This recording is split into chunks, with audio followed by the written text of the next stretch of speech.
Natatangi po ang championship belt sa bakbakang Pacquiao-Mayweather sa darating na linggo. 6 na buwan ang ginugol upang matapos ang belt na tadtad po ng emerald, silver at gold. Narito ang report ni Connie Sison. Ang WBC belt na ito ang pag-aagawang maiuwi na Pretty Boy Floyd at Pacman.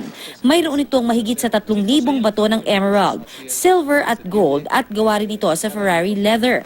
Nakalagay din ang mga mukha ng WBC founder na si Jose Sulaiman, ni Pretty Boy Floyd, Manny at ni Muhammad Ali. Lahat ng WBC belt ay mayroong mukha ng the greatest na si Ali. This is new and only. This is only a trophy for the fight.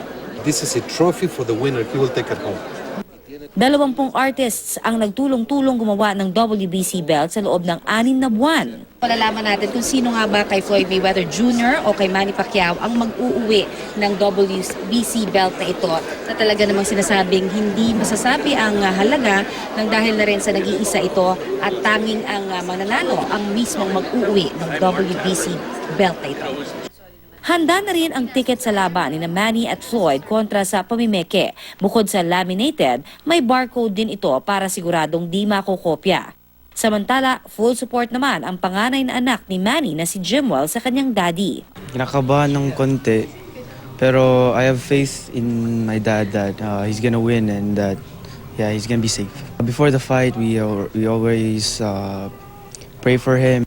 Aminado si Jimwell na sumaglit din sa isip niya noon ang itry ang magboxing. Before I tried, and kinda liked it a little bit, and then she said no.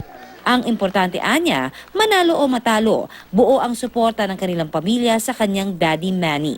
Go!